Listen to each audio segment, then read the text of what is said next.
முன்னணி இசையமைப்பாளர்கள்ல ரொம்ப முக்கியமான இசையமைப்பாளர் யுவன் சங்கர் ராஜா. இசைஞானி இளையராஜாவுடைய மகனான இவருடைய பாடல்களும் எல்லா இடத்துலயுமே ஒலிச்சுட்டு எல்லாருக்குமே ரொம்ப பிடிச்சு போன பாடலாலாம் அமைஞ்சிருக்கு. சமீபத்துல கார்த்தி நடிச்சு வெளியான பிரியாணி படத்தையும் இவரு தான் இசையமைச்சாரு. பிரியாணி படம் இவருக்கு 100வது ஃபிலிம். பிரியாணி படத்துல நெறைய ஸ்பெஷல் இருக்கு இவருக்கு.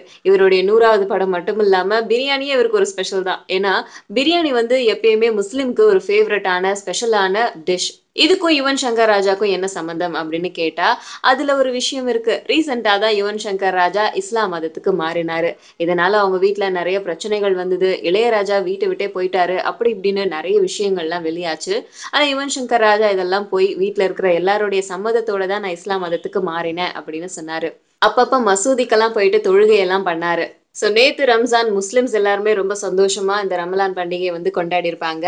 சமீபத்துல இஸ்லாம் மதத்துக்கு மாறின யுவன் சங்கர் ராஜாவும் இந்த பண்டிகையை ரொம்ப விமர்சையா கொண்டாடி பிரியாணி செஞ்சு வீட்ல இருக்கிறவங்களுக்குலாம் தந்துட்டு தானும் சாப்பிட்டு என்ஜாய் பண்ணியிருக்காரு.